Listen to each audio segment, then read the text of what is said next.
გამარჯობათ მეგობრებო, როგორც ყოველთვის ყველას გისურვებთ ბედნიერებას, სიხარულს და სიბრძნეს. დღეს სამშაბათი დღეა და ტრადიციულად პოლიტიკაზე გვინდა საუბარი, მაგრამ 26 მაისია და საზეიმო დღეა, ხო, დამოუკიდებლობის დღე არის და აი სიმბოლურად ამოვედი ზემოთ, რომ გადავხედოთ ჩვენ თბილისს და ვისაუბროთ მაინც საზეიმიო და გილოცავთ დამოუკიდებლობის დღეს მეგობრებო, მაგრამ აი როგორ გილოცავთ, იცი, აი ძალიან დიდი გულის ტკივილით და კრიტიკულად აი განვიხილავ, აი ხო არის ხოლმე ზოგჯერ ადამიანს რომ დაბადების დღეს მოულოცავ და ზოგჯერ ტკი უნდა გაუხატეს ადამიანს, მაინც გეუბნება კაცო, აი ნეტავი სულად დაბადებულიყავი და სულად აი ესეთ გამოისიც ხო არის ხოლმე რა და ვთქვათ გამოხატვა. ეხლა იმიტომ კი რომ არ უხარე, მაგრამ ის თავისი განვლილი ცხოვრებიდან გამომდინარე და აი თქვენც ახლა დამეთანხმებით, აი დაბადების დღე რო აქვს ადამიანს ყოველთვის გადაავლებს თავის განვლილი ცხოვრებას და იხსენებს ზოგი რაღაცა მოსწონს, ზოგი რაღაცა არ მოსწონს და ზოგი სევდათ უყურებს, ზოგი იმათ უყურებს და ნუ საერთო ჯამში რაღაცა დასკვნა გამოაქვს, ეს უნდა გაეკეთებინა, არ გაეკეთებინა და ასე შემდეგ, მაგრამ საბოლოო ჯამში მაინც ადამიანებს დაბადების დღე უნდა მოულოცოთ და მეც ჩვენ საქართველოს დამოუკიდებლობის დღეს ულოცავ, მაგრამ და აი მაგრამზე ვილაპარაკოთ. აი გადავხედოთ ჩვენ სამშობლოს სიმბოლურად, ჩვენ ტკივილს, ჩვენ თბილისს. ეხლა გაიმართება სამხედრო ალღუმი, პარადი, საზეიმო ფორმაში გაწყობილი ადამიანები ილაპარაკებენ წარმატებაზე, იმაზე, ამაზე და აი აქ უკვე ეს მაგრამ არის, რა მაგრამზე ჩვენ გვინდა ვილაპარაკოთ. შეიძლება ძალიან რადიკალი ვარ და კრიტიკოსი ვარ, მაგრამ საზეიმო გვაქვს. რა თქმა უნდა, ჩვენ ყოველთვის ვამბობთ, რომ ყოველთვის სიხარულით და ის უნდა ნახო, რაც უნდა ცუდი სიტუაცია იყოს, მაგრამ როცა ზეიმობ და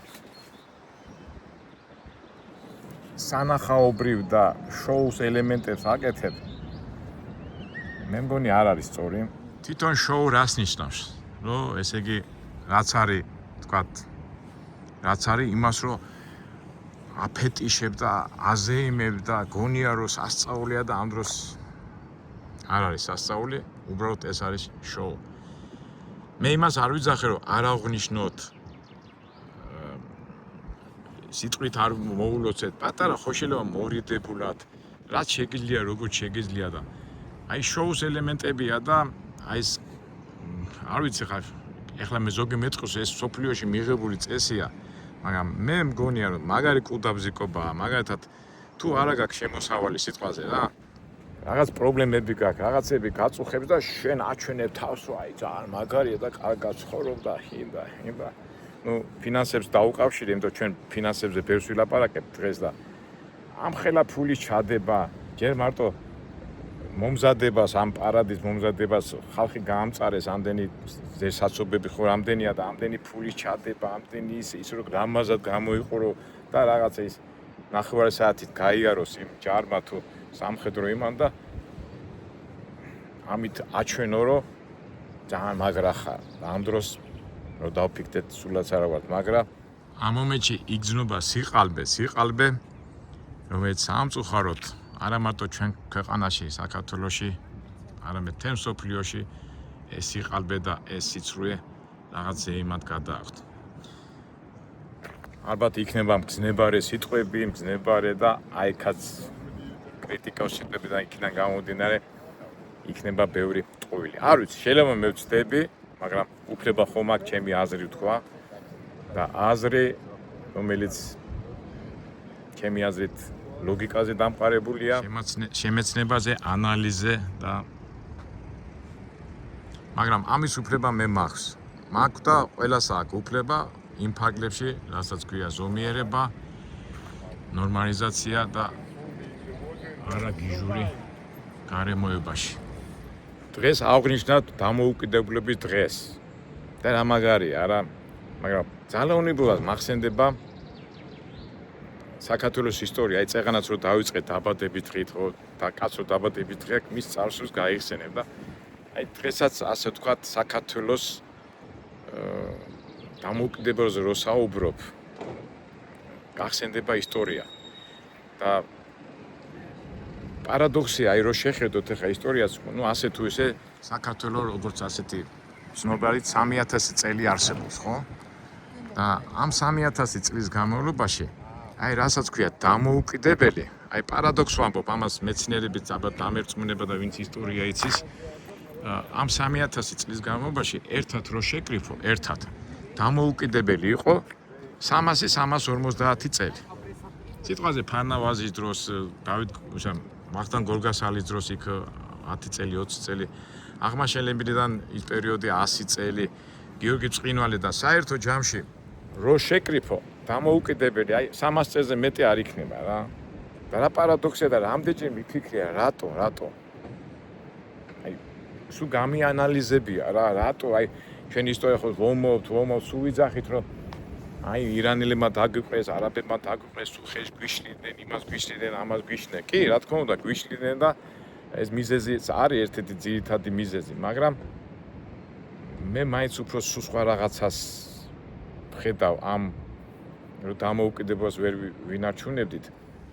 საქმე აქ არის კი, თქვათ ძლიერი მეფე იყო, ძლიერი მთავარი იყო, რაღაცა ძოლიდან გამომდინარე ამას ინარჩუნია და ბერ მიზეზებს მოვინახავთ, მაგრამ საერთო ჯამში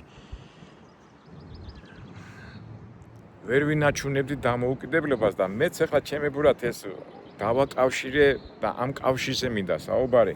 ეხლა ზოგიერთი შეიძლება თქვა შენ ვინახარ რომ ასე ლაპარაკობ ჭუკჭუკებ, მაგრამ მე ესე და ესე ვიძახი რომ მე ანალიზიდან გამომდინარე ამას ჩამოვაყალიბებ რა, როგორ და რა უნდა გავაკეთოთ.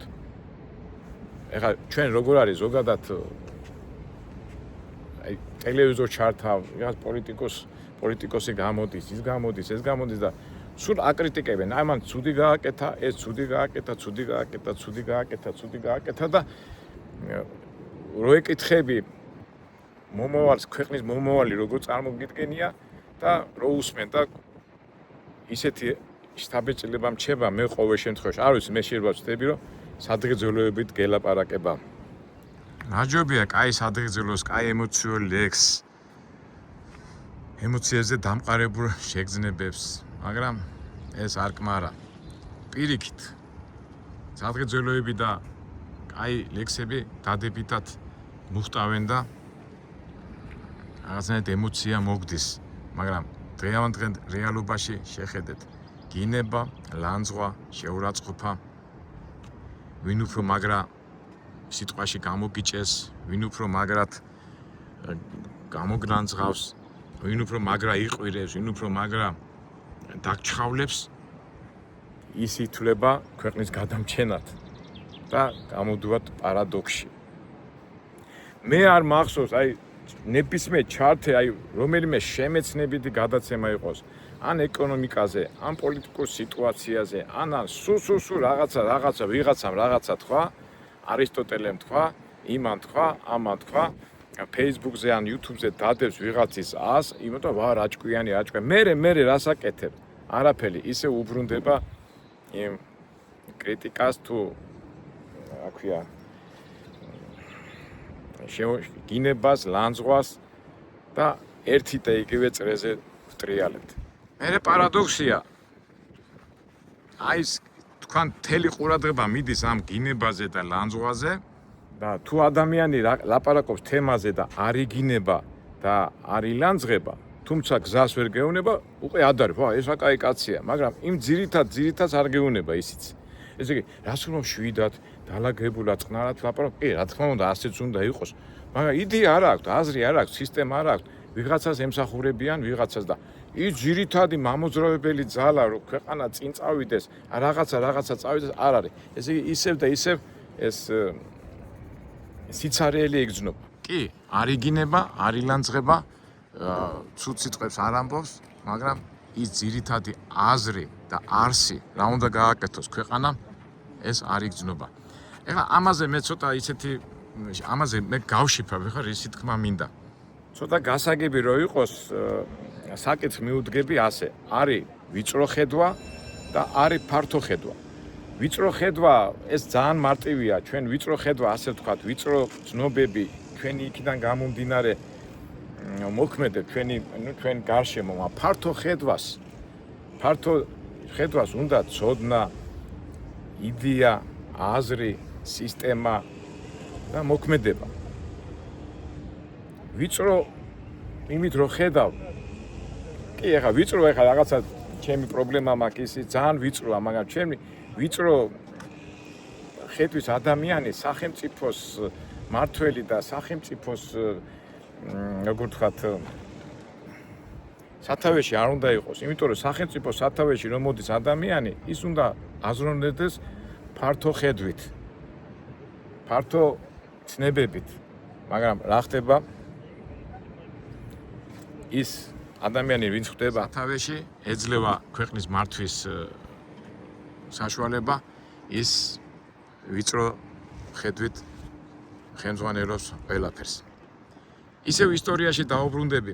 გუშინ ერთ მეგობართან ცოტა ასეთი კამათი არა, რომ დისკუსიაში ვერ გაუგეთ ერთმანეთს.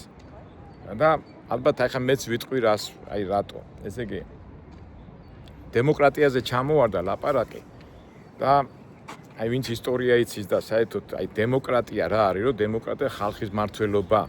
და მე ვამბობ, რომ ხალხის მმართველობა სწორი ის არ არის. კი, სამართლიანობა და ისი უნდა იყოს, მაგრამ დემოკრატიაშიც უნდა იყოს რაღაცა მმართველობა, რაღაცა სისტემას, რაღაცა იდეოლოგიას უნდა ემყარებოდეს, იმიტომ რომ სრული დემოკრატია ეს არის ანარქია.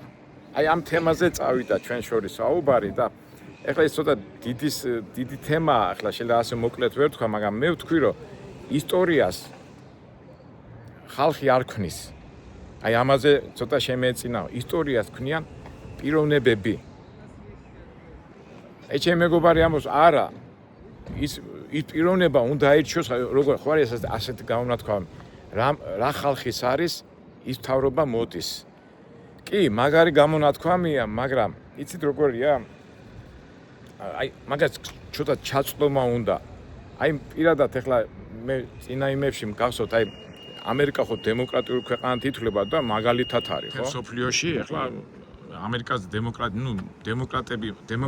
მამები რომელმაც შექმნეს ამერიკა დემოკრატიაზე დამყარებულია, მაგრამ გახსოვთ არჩევნები რო ტარდებოდა ჰილარი კლინტონსა და ტრამპს შორის, ჰილარი კლინტონმა მოუგო ტრამპს ბევრ შტატებში, მაგრამ გარკვეულმა ადამიანებმა მაინც ტრამპს მისცეს ხმა. ეხლა ისეთ ხმა მიდოყურეთ, აი ჩვენ წარმოგვიდგენია დემოკრატია, აი მაგალითად არის 1000 კაცი. 1000 კაცი ირჩევს თავის ხელმძღვანელს. მაგრამ იმ 1000 კაცში სიტყვაზე 300-400 არის ძალიან ჭკვიანი, განათლებული იმის უნარები რო აქვს, მაგრამ 600-700 არა აქვს განათლება რა. არიციან ახლა ეს ჩვეულებრივი მომენტია, ხან გექნება განათლება, ხან არ გექნება.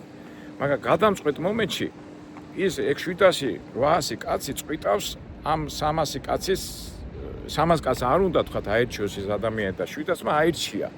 მაგრამ 300 კაცი ის უფრო პროფესიონალურად, უფრო საქმიდან გამომდინარე უყურებს რა გამოადგება ქვეყანას. მაგრამ სრული დემოკრატია და სრული თავისუფლება რომ მისცე 700-800 კაცს მისცე ის რაც უნდა, სახელმწიფოს არ უშველის. ეს ამერიკის შემქმნელმა მამებმა ეს გაითვალისწინეს და რო ჩატარდება ხოლმე არჩევნები, მერე კიდო ცალკე სპეციალისტები არიან, ასე ვთქვათ, კიდო ცალკე და ისინი იმათი ბოლო სიტყვა. ვითომ ჩატარდა დემოკრატიული არჩევნები, მაგრამ ბოლო საბოლოო ჯამში ის გარკვეული სპეციალისტები წვრიტავენ იმას, რაც უნდა იყოს, ვინ უნდა იყოს პრეზიდენტი, ვინ უნდა იყოს ხელმძღვანელი. ეხლა მე შეიძლება ცოტა გაუგებრად ვამბობ, მაგრამ ხო ხდებით რა, ეს კი სრული დემოკრატია ანარქიაში გადადის. სრული დემოკრატია აი ლიბერალებს აქვთ ეხლა, ხო? აი ეკონომიკაში მაგაზეც ვილაპარაკ. ბაზარი უნდა იყოს თავისუფალი. აი ჩვენ ხო ვილაპარაკე ნეოკლასიციზმი, კლასიკური კაპიტალიზმი, ნეოკლასიკური ბიჰევიორიზმი და ისინი და ლიბერალური ვენის სკოლა და სრული აი ბაზას გააკონტროლებს ბაზარიო, ხო? თვითონ თავისუფლება, კი, რო ხედავ თავისუფლება, მაგრამ არ გამოდის. სრული თავისუფლება გადადის ანარქიაში და არეულობაში. აი ხა საერთოდ აი თუნდაც აი ხა დღევანდელ დღეს რა დღეშია ევროპა, ევროკავშირის ქვეყნები, ხო? ჰუმანიზმით, ლიბერალიზმით და მაგარ პრობლემებში არიან, ხო? თვითონ ამერიკაშიც უკვე პრობლემებია, იმიტომ რომ სრული მიშვება არ შეიძლება. კი, ვითომ ადამიანის უფლებები, დაცვა, ლიბერალიზმი ის, მაგრამ საქმეზე რომ მივიდეს. აი თუნდაც ახლა შეიძლება ცუდი მაგალითი ახლა ზოგიერთმა შეიძლება მითხრა, აი ჩინეთის მაგალითი, ჩინეთი როგორ მოყავს? მაგალითად ზოგიერთი შეიძლება მითხრას, მაგრამ მე გეტყვით აი მაგალითს, ახლა ჩინეთი ხო აღმავლის გზაზეა, როგორ გზაზეა. და ამ დროს ჩინეთი არის კომუნისტური ქვეყანა. კაპიტალის წარმოების პროცესების კაპიტალისტურია, იმიტომ რომ იმ მაო ძედუნის სიკვდილის შემდეგ განადგურებული იყო ჩინეთი რაღაც 30-40 წლის წინ, ამ სოციალისტურმა წყობამ ვერ გაამართლა და მე უკვე სიზინპინი არ მახსოვს ვინც მოვიდა ისა კომუნისტური პარტიის გენერალური დივანი იყო, მაგრამ სადღაც სოფელში, აი ცოტა მოკლედ გეტყვით მაგ ისტორიას, ღარიბები იყვნენ, მაგრამ გადაინაწილეს მიწები გლეხებმა, ხა ჩინეთი ხო დიდია და ისე გააკეთეს თვითონ მიწაზე თვითონ პასუხს აგებდა და შემოსავალი მოდიოდა, შემოსავალს თავისებურად ამუშავებდა კაპიტალისტური ელემენტებით, კაპიტალისტური მეთოდებით, მაგრამ იმ მოგებას და გადანაწილებას აძლევდა მთავრობას. მთავრობას მე სოფლის მთავრობას გულისხმობ და ეს რო დაენახა ჩინეთის გენერალურმა დივანმა უიმე ეს კაპიტალიზმი ამის განხორციელება როგორ შეიძლება, მაგრამ არა და კი არ დაიჭირა ის ხალხი ის გლეხები, არამედ განავითარეს. აი თუ ჩემი თაობის ხალხს ახსოვს, აი აბაშის სასწაული გახსოვთ, აბაშაში სიმინდი რომ მოყავდათ, იქ რაიკომის დივანი იყო და ეს კაპიტალისტური ელემენტები გაუშვეს და ის მოსავალი თუ ქონდა სიტყვაზე 2 ტონა ამ კაპიტალისტური ელემენტებით, ნუ ეხა სიღრმეებში არჩევა ამ წარმოებით და იმებით 2 ტონის ნაცვლად მოიყვანა 50 ტონა და მე მახსოვს ბავშვი ვიყავი მაშინ და რა მოხდა აბაშაში და ის მოხდა რომ ეს კაპიტალისტური ეკონომიკის წარმოების სისტემა შექმნა იმ კონვეონებაში. მაგრამ ეს არ განვითარდა. თუმცა ჩინეთმა არ დასხო და გამოიყენეს. ესე იგი, ახლა ნახეთ ჩინეთი რა დღეშია, ხო? მაგრამ როგორ მიდის წინ? კაპიტალისტური ელემენტებით მიდის ეკონომიური პროცესები, მაგრამ კონტროლი მიდის კომუნისტური მთავრობის მიერ. მე მონაცემები მოაქვს, თქვა 30-40 წლის წინ თუ ჩინეთში 800 მილიონი ადამიანი მშიერი იყო, ეს 800 მილიონი ჩამოიყვანეს ახლა როგორც ვიცი 50 თუ 40 მილიონამდე ყველა არის ასე თუ ისე უზრუნველყოფილი. ეხლა მე რას ვამბობ ახლა ამ მაგალითებს მე ჩინეთის ერთ-ერთი მაგალითია, მაგრამ მე ისყენ მიყვავს ხა საუბარი ნუ რაღაცა სისტემა შექმნეს. სისტემა, იდეოლოგია და მაგას მიყვებიან. და ეხლა ცოტა ბოდიში გამიგძედა საუბარი და ეხლა ისევ გავიხსენოთ ჩვენი ქართული ისტორია. ეხლა წეღანას თქვი ხო, გორგასალი, აღმაშენებელი, გიორგი ბრწყინვალე, მეფეები ხო? ნუ ეხლა მე იმას კი არ ვიცი, ფეოდალური რა თქმა უნდა ის სხვანაირი წყობა იყო, მაგრამ ყველა ეს განსაკუთრებით ეს მეფეები, ანუ ხელმძღვანელები, ანუ ქვეყნის მმართველები ფართო მასშტაბით აზროვნებდნენ. არა ვიწრო, არა ფართო და მათი მოქმედების საფუძველი იყო იდეა. იდეასთან კავშირი. იქ ეკონომიური მეთოდები, მაგრამ რაღაცა იდეა ჰქონდათ. არა სადღეგრძელოების იდეა საქართველოს, მაგრამ ის ეკონომიური სისტემა ჰქონდათ. ნუ ჩვენ ვიძახით, რომ ის ადამიანები, რომლებიც ღმერთს დაშორდნენ და გორგასალის აღმაშენებელი სულ ქრისტიანული სწავლებებიდან გამომდინარე მოქმედებდნენ და საქართველოს რა ძლიერი იყო. და დანარჩენებმა, რომლებიც ეს ფართო მცნება არ ჰქონდათ, ხედვა არ ჰქონდათ, ვიწრო იმით, ის უკვე სულ პრობლემებში იყო. და წარმოიდგინეთ, ეხლა რისკი მიყვავს საუბარი, ცოტა შეიძლება რთულად ვამბობ, რომ ქვეყნის მართვა უნდა იყოს დამყარებული რაღაც იდეაზე, რაღაც სისტემაში. შემეცნებული უნდა ქონდეს, ცნობიერება უნდა ქონდეს და არა ვიწრო ხედვაზე. ეხლა ზოგადად ყველას ასეთი ხედვა, რომ რა უნდა ადამიანს? უნდა ადამიანს კარგი ცხოვრება, უზრუნველყოფილი მომავალი, ჩვეულებრივი ამბავია, მაგრამ ეს ხო ზოგადი სიტყვებია. ამას უნდა კონკრეტიზაცია და ამ კონკრეტიზაცია რო განახორციელო, ამას უნდა იდეა. იმ ბედნიერებისაგან და იმ კეთილდღეობის რასაც საიდკენაც მიდიხარ, იმას უნდა ააწყო ამ იდეაზე შენი მოქმედებები და შენი ცნობიერება და აზრი. და ჩვენი მეფეები და ხელმძღვანელები როგორ კი კარგავდნენ ამ ძირეულ ღირებულებების იდეებს, შემოდიოდა მტერი და შემოდიოდა მტერი და მათ მმართველობის ქვეშ ვიყავით და გამოდის რომ არაბები, მონგოლები, რა ვიცი, რუსები და ისინი მართავდნენ უკვე ჩვენ ქვეყანას. ეხლა ისმის კითხვა, აბა რა უნდა ვქნათ? და წეღანაც რო თქვი რომ ჩემმა მეგობარმა კამათი დამიწყო, ხალხი წვიტავს ყველაფერს, ხალხი ვერ გადაწვიტავს. ხალხი რა თქმა უნდა ძალაა და მაგრამ ის ადამიანი იმ ხალხს იდეა უნდა მიაწოდო და მე ამ იდეაზე მოყვები ხელმძღვანელი. ამიტომ იმ იდეაზე დამყარებული ხელმძღვანელი როგორ იმას გამოამჟღავნებს, ამ კარგ იდეას ხალხი მაინც მიყვება ლიდერს. ეხლა ზოგი თქვა არა ლიდერი, დიქტატორი, არა დიქტატორი, იდეას უნდა მიყვებოდეთ, თუნდაც დიქტატორი. აი წარმოიდგინეთ, აი საიდკენ მიყვავს რომ პიროვნებები ქმნიან ისტორიას. თლათ აი ცოტა ჩახლუთე, მაგრამ ისტორიას მარტო იმიტომ რომ მე კაი ტიპი ვარ, რაღაც იდეაზეა დამყარებული და ამ პიროვნება იდეა ერთმანეთ შერწყმული, ამ იდეას და ამ აზროვნებას მიყვება ხალხი. ხალხო შეუძლია გადაწყვიტოს და მოაშოროს, მაგრამ თუ ის ლიდერი და ხელმძღვანელი იმ იდეას გადაუხვევს, არ რაღაცა დარღვევს, მე რო უყევთ რომ ამოუვა ადამიანებს ხალხს, ასე ვთქვათ, ცუდი სიტყვით არ მინდა ვთქვა, მასას რომ ამოუვა ყველაფერი ხელში, მე ირთობა და იმ თავის ხელმძღვანელიანად გადათელავს იმას, იმ ხელმძღვანელს, მაგრამ უნდა მოიყვანოს სხვა იდეით უნდა მოვიდეს, რომ განაგზოს, მაგრამ ამ დროს ხალხი იკარგება იმ დროს, როდესაც თუ მაგალითად ეს ხელმძღვანელი გადააგდე და შენ მოხვედი მთავრობაში და იდეა არ აგახ, ისე მეორდება ისა და ამიტომ იდეაზე და აზია დამყარებული სახელმწიფოს მართვა. და როცა ადამიანს იდეა არ აქვს და მიმართულება არ აქვს და სისტემას არის მოშორებული, ის არის როგორც დინებას მიყვება და არის ქაოსი. ამ დროს ირთობა სიტყვა რევოლუცია. და ისტორიას რო გადახედოთ, კაცობრიობის ისტორიას, რევოლუცია, სპარტაკის, რომის იმპერიიდან დაწყებული სპარტაკი, რავი, რამდენი რევოლუციები იყო, ხო, ადამიანები მოდიან და რაღაცა სამართლიანობის ბრძოლით მთავრობას აგდებენ, მაგრამ იდეა და აზრი რო არ აქვთ, ის ყველაფერი წყალში ეყრებათ. ერთ-ერთი ყველაზე კაი მაგალითია საფრანგეთის 19 საუკუნის ისტორია.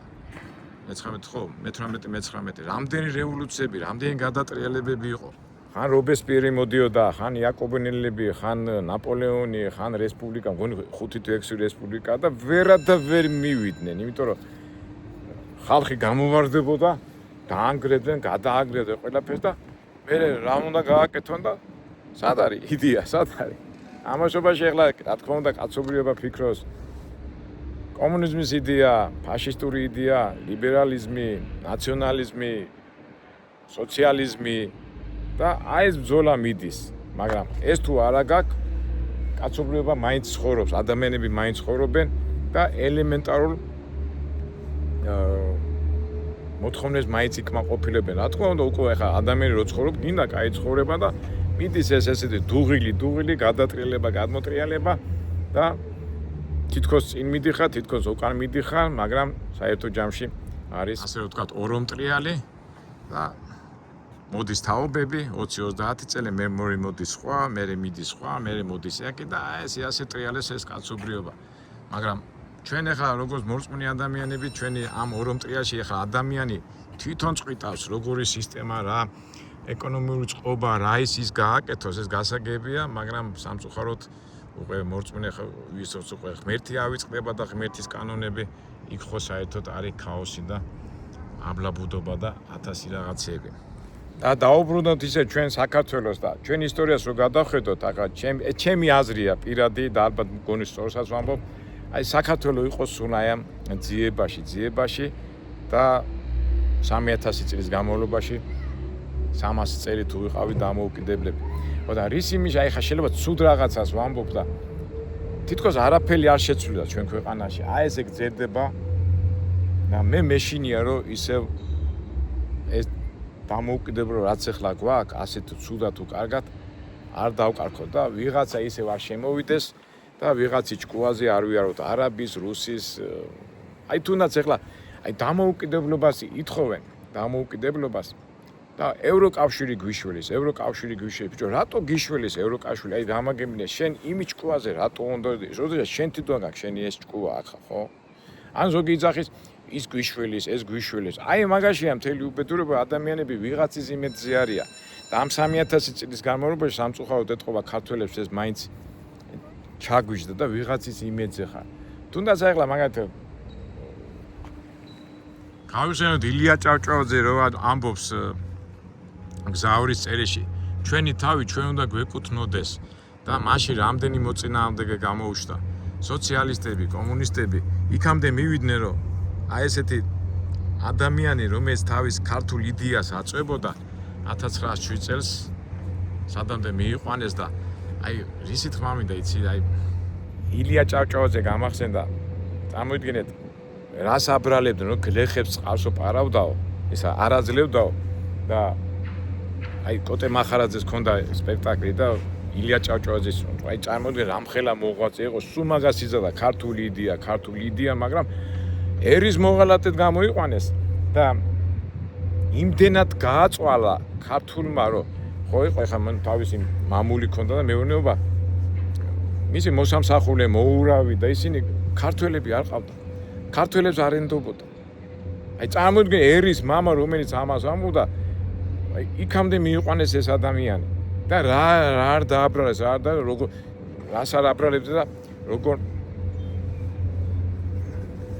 აქვია მოკლეს მე გამონათქვამი რო აკაკი წერეთეს რო აქ ფურთხის ღირსი ხარ შენ საქართველო თავიდან აი ვერ ხდებოდი რა მათქმევინა აკაკი აქვია წერეთეს კი ეს მე ილია რო გარდა აქვია რომ მოკლეს იმის შემდეგ ათქვა მაგრამ იმ ხელა აზრი იყო ჩადებული მაგაში და მე უკვე რომ მიდის განხილვა ამას დიდი აი რისი თქმა მინდა იცი ჩვენ ეხა ილია ჭავჭავაძე რატომ მოიყვანე ილია ჭავჭავაძე იყო ქართულ იდეაზე ასე თქვათ ქართულ იდეაზე ამყარებდა სამყაროს და საქართველოს მომავალს და მაგის გულისთვის მოსპეს და მე სტალინმა დააბრუნა თორე 37 წლამდე მისი ხსენება არ იყო იმიტომ რომ სტალინი იყო ისიც კი ხდებოდა რომ ქართველს სხვანაირად ვერ გააერთიანებდი თუმცა ვითომ აერთიანებდა მაგრამ იდეა ეხლა სტალინი გამახსენდა ხო ამხელა ძლიერი მართველი იყო ხო მაგას ვერ დაუკარხავ ეხლა ცუდი იყო თუ კარგი იყო მაგრამ სახელმწიფო ააშენა ხო ამხელა რუსეთი კი ეხლა საქართველოს ხარჯი იმის ხარჯი ამის ხარჯი მაგრამ იდეაზე იყო ეს ადამიანი ეხლა მას არასდროს არ ქონია აი სტალინი როგორ ამოცანა პიროვნებაა ხო მისი ნაწარმოებები რო წაიკითხო სოციალიზმის და კომუნიზმის დამყარებული იდეა მაგრამ იდეა ქონდა და ამ იდეით გააერთიანა მთელი სახელმწიფო ეხლა შეიძლება გაგეცემა გიტლერსაც იდეა ქონდა ხო რომ გერმანია უნდა გაერთიანებოდა მაგრამ სახელმწიფო კი გადახრები ქონდა ის ქონდა ფაშიზმის იდეალიზმია ლიბერალიზმი მაგრამ ყველა რაღაცას აღწევს რაღაცა პროგრამა უნდა ქონდეს აი ასე ვთქვათ სახელმწიფოს მეთაური რო ხარ რაღაცაზე უნდა იყო დამყარებული ეხლა იდეა კი მაგრამ არის ასე ეკონომიური რეფორმები ეხლა იმ დღესაც რო პატარა ისო ჩავატარეთ მარტო 10-12 ეკონომიური თეორიებია როგორ განავითარო ჩვენი ქვეყანა საერთოდ ნებისმიერ და ძალიან ბევრი მაგალითები გვაქვს რა ვიცი აზიური მაგალითი ევროპული მაგალითი ამერიკული ლათინური ამერიკული ყველა რაღაცას მაინც ძირობს და ჩვენი სახელმწიფო აი დღევანდელი დღე რა ვიცი ხა მე ზოგჯერ მეუნებიან ხოლმე აი კონკრეტულად რატო არ ამბობ კონკრეტულად რატო არ აკრიტიკებ გამგები გაიგებ ახლა მე კონკრეტულად მე კრიტიკულად ვუდგები და იმ საწყისებზე ლაპარაკობ რაზეც უნდა იყოს სახელმწიფო და ეხლა თავისთავად ეხლა მიშაც მაგარი იყო ხო თავისებურად სახელმწიფო ააწყო და ნუ ზედმეტები მოუვიდა მისი იდეა იყო რომ ამერიკა და ევროპა და ნუ რაღაცები რომელიც ძალიან დაშორდა აქვია იმას ქართულ მენტალიტეტს და აი მან გაუჭირდა და დღესაც მისი მიმდევრები რატო ოპოზიცია ვერ იმარჯვებს იმიტომ იდეა არ აქვს. მაგათ იდეა ევროპა და ზოგადად კარგი ცხოვრება. თვითონ აზრი მითხარი რა უნდა გააკეთო და იმ შენ ხალხს არ იცნობ და ის რატო წაყვება ამ დროს. კაი, ოპოზიცია, მაგრამ დღევანდელი მთავრობაც ავიღოთ. მე კონკრეტულად დღევანდელი მთავრობასაც არ აქვს იდეა. დღევანდელი მთავრობაც ჩვენ ხშირად ვამბობ ხო, მეჯანუაშვილების ის არის ხო? არ აქვს ქვეყანას იდეა, რა მიმართულებით მიდის და მიშვებულია. და იმიტომაც არის ეს ქურდობები, მაიმუნობები. აი წარმოიდგინეთ ახლა როგორ უნდა ააწყო ქვეყანა გუშინ წინ არ ვიცი თანამდებობის პირი დაიჭირეს და მისი სახლიდან 250,000 ლარი გამოიტანეს. მე შოკით. და ადვოკატი რო გამოვიდა და იძახის რო თქვი რა ფული 2 თვის ხელფასია. აი წარმოიდგინე აი ის სიყალბე, აი თავიდან რა ის სიყალბე. იქ გატყუებენ, აგატყუებენ. ყველგან გატყუებენ, იმას გატყუებენ. ეხლა ადამიანი ასეთ რაღაცებს რო გებულობ, ხო? აი თუნდაც ღარიბაშვილი და ეს სასწავი და რა ვიცი, აი ნახეთ რა, სასწაული ისეთი სახლები შენდა, აი ლოგიკაა. ეხლა ალბათ პარაძე გამოვლენ და წარმატებებზე დაიწყებენ ლაპარაკს, მაგრამ ამ წარმატებაში და იმაში რომ სიყალბე იგრძნობა. კი, შეიძლება ახლა უყურეთ, შენ გინდა სახელმწიფო გააძლიერო, გააკეთო რაღაცა, მაგრამ ჯარიმებზე აკეთებ ამას ყველაფერს. აი ჯარიმებზე აწყობილი, დასჯაზე აწყობილი სახელმწიფო გინახიათ. თუ შეიძლება არ გინახიათ, წაგიკითხიათ. და ეს არის წარმატება, ეს არის კეთილშო, ეს არის სიყვარული, ეს არის გაგება. ამას რო იტყვი, იმიტომ რომ ის ვიწრო იმით, აი ჩვენი მთავრობები როგორ არის, აი ვიწრო თუ შეეხები, მაშინ გაბრაზდება, თუ არა ფართო არ აინტერესდება, ფართოდ უნდა იყურო, ხო? ამათი ფართო ხედვა არის ფული. რა თქმა უნდა, ფული ცუდი არ არის, მაგრამ ფულს ხო არ უნდა გადააყორო მთელი ქვეყანა რა.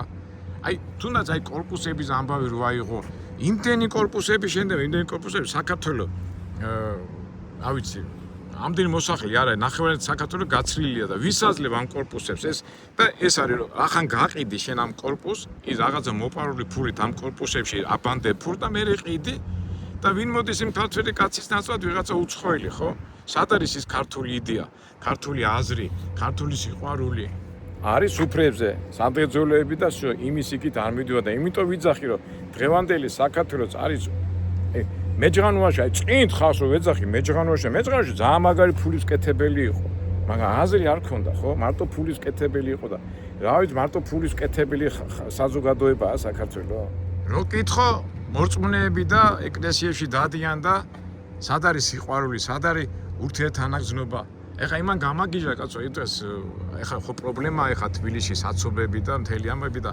ჩვენო სპეციალურად ვაკეთებთო რომ ხალხი გადავიდეს ავტობუსეო აი წარმოიდგინე რა მარაზმია რა ესე იგი აქ არ ცოდნა არც იდეოლოგია და იძახი რომ ხალხი გიყვას რო შენ რო გიყვარდეს ხალხი ან ცოდნა ხო ეს ცოდნა ხო ცალკე ვაფშე საიდან მარტო ფული ამათ ეხლა როგორი დრო არის იცი მეგობრებო ადრე კაცი რო ფასდებოდა ღირსებით ცევით მოქცევით ეხლა ფასდება ფული ვისა აქვს და ფულია მაგათი ღმერთი და რა მარაზმია ხო საიდან მოიტანა როგორ მოიტანა ეს არავის არ აინტერესებს ფული აქვს და ესე იგი კაცია და ამ ფულის გარშემო 1000 რაღაცა ტრიალებს რა აი საცობების და იმის ამბავს ვამბავ აი საშინელება ხარ ამდენ ხანია თბილისში ჩავ ვერ დავდივარ ქალაქში აი რა ხასი მაგრამ ფული კორპუსი აი იმ დროს ვიძახდი აი ერთ-ერთი ეკონომიური თეორიები უნდა იცოდე ახლა მე დიდი ეკონომისტი არა ვარ ერთ რაღაცას ვამბობ აი რა უშო მე მარტო ხო არ ვაკეთებ მე გზასაც ვამბობ აი მაგალითად თბილისში გადატენილია ხო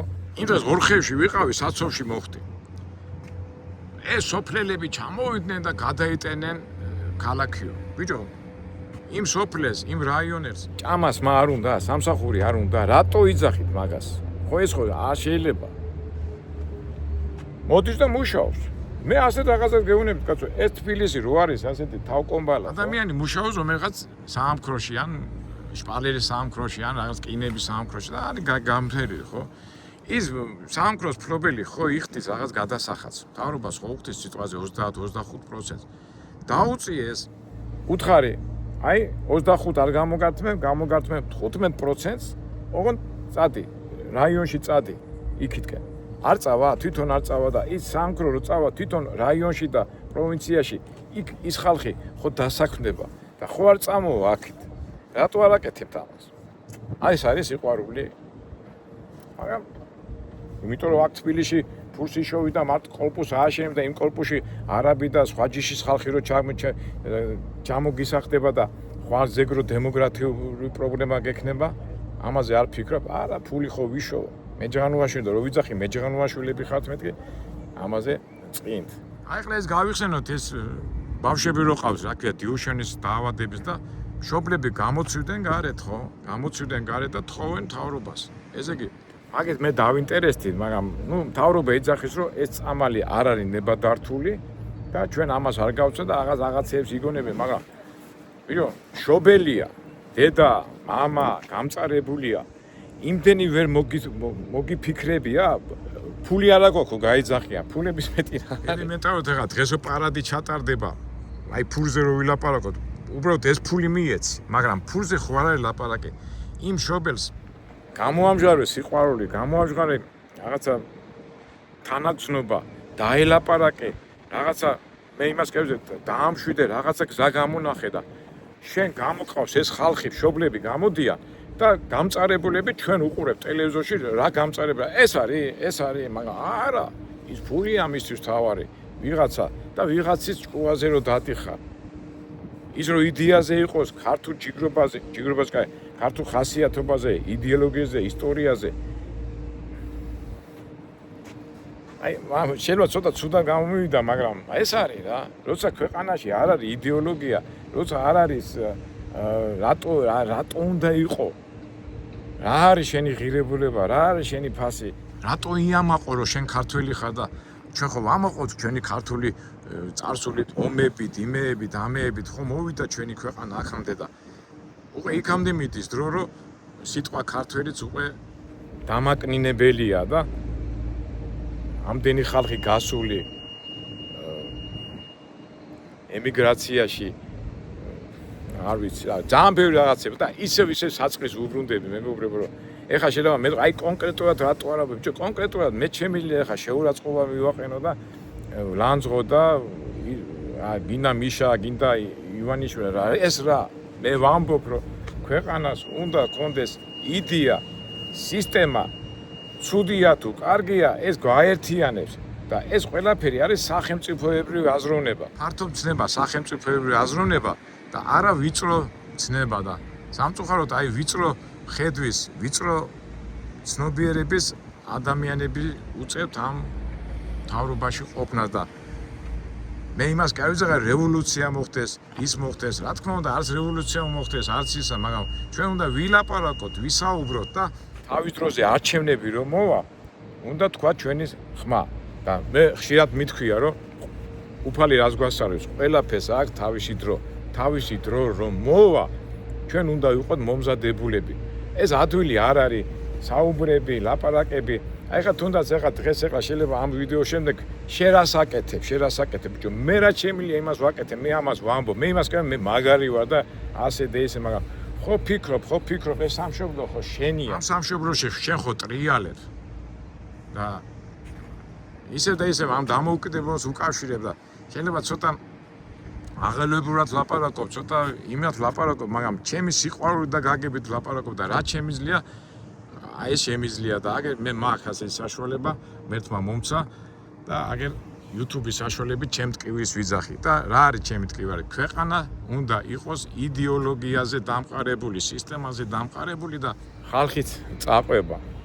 აი დარწმუნებულია, ეხლა შეიძლება ცუდ რაღაცას ვამბობ, ეხლა რომ მოვიდეს ვიღაცა ფაშისტი ტიპი და კარგად გააკეთოს და აყვება ხალხი, საერთოდ ადამიანებს ახასიათებს ეს მედროვეობა, ხო? კვაჭანდილაძე და რა ვიცი. ყარყარე თუთაბერი, ხო, ეს მაგალითი, ეს ახასია, ეს იმიტომ რომ ჩვენ ქართველები ასეთები ვარ და ეს ჩვენი ცუდი რა. თქვენ რა დარწმუნებული ხართ? ამ საქართველოს ტერიტორიაზე სხვა ჯიშის ხალხი რო ყოფილიყო, თქვენ ინგლისელი, იტალიელი, ისე არ მოიქცეოდო როგორც ჩვენ. აქ არის გეოპოლიტიკა, ეკონომიკა, მიმართულებები, ბევრი რაღაცები ცოდნა გვინდა, მაგრამ ეს იმას კი არ ვამბობ, ეხლა მე რასაც ვამბობ, მე სიყვარულის გამო ვამბობ და სიყვარულიდან გამომდინარე ვიძახი, თორე მოყარეს უთხარი წერს უთხრა, როგორ არის, ცუდი უნდა უთხრა შენ მოყარეს. მაგრამ არა შეურაცხყოფით, არა გინებით, არამედ გულის ტკივილი და აი ჩემი გამოსვლაც ეს აი ამას ემსახურება. ეხლა ზოგადად შეიძლება გამოდი და კაი კაგა ჭიკჭიკებ. უბრალოდ მე ვიძახი ჩემ გულის ტყივის და ეხლა ყველას ვერ მოსთხოვ ხელმძღვანელობას, მმართველობას, მაგრამ იმის გამო რომ მე ეხლა მე სულ ვამბობ იმას, რა ჩვენ ვართ, არა ჩვენ ჩემს ვამბობ და ყველამ უნდა ვაკეთოთ ჩვენ გარშემო საქმე სიყვარულით და ურთიერთპატივისცემით. ჩვენ გვაგეს დევიზი მერთმა შექმნა სამყარო ბედნიერებისთვის, ბედნიერება რო შევინარჩუნოთ, უნდა გაუფრთხილდეთ ერთმანეთს და არ უნდა ვიყოთ ზარმაცები.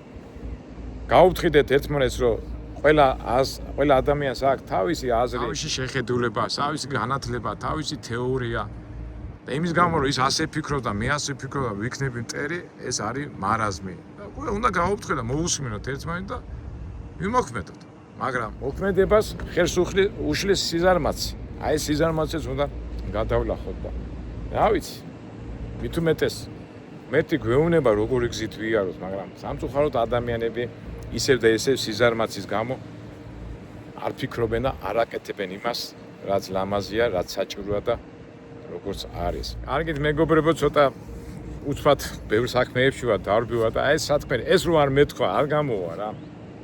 ჩემი ვიდეოები და რა თუ შედეგზე არ გახვედი და ტკივილი არ თქვი და ვინც მე მომისმეს არ გაანალიზეს. ეხლა ბევრი შეიძლება გადართოს და არ მომისმენ. იმის ნებაა, მაგრამ ჩვენი სათქმელი უნდა ვთქვათ. ისე და ისე მეგობრებო, გილოცავთ დამოუკიდებლობის დღეს და ისე და ისე თუ ასე გავაგზელეთ უსისტემოდ, უიდეოდ, ასე ვჭამეთ მარტო ვიწრო ხედვით უყურეთ სამყაროს, მარტო ჩვენზე ვიფიქრეთ.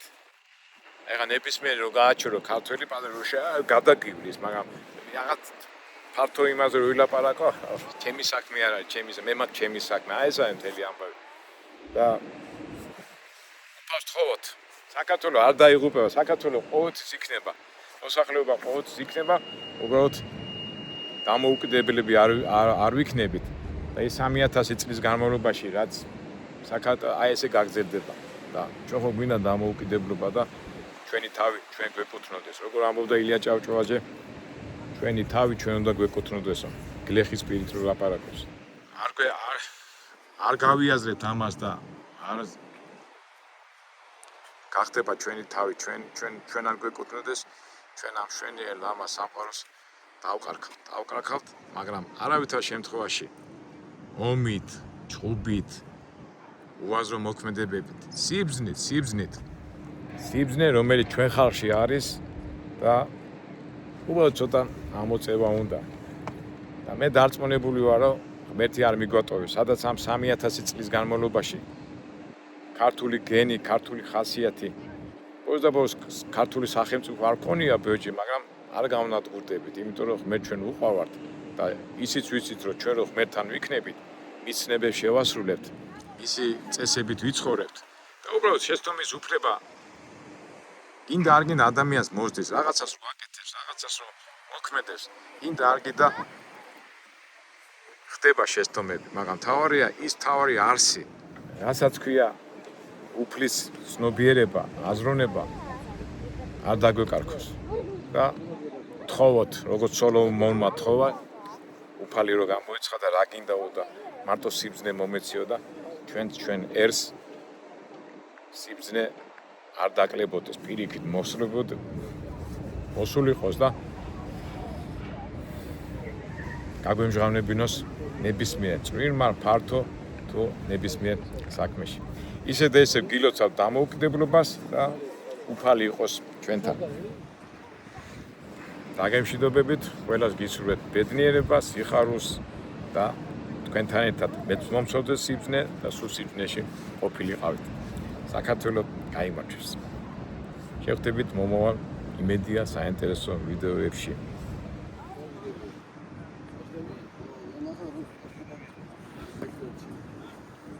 Oi.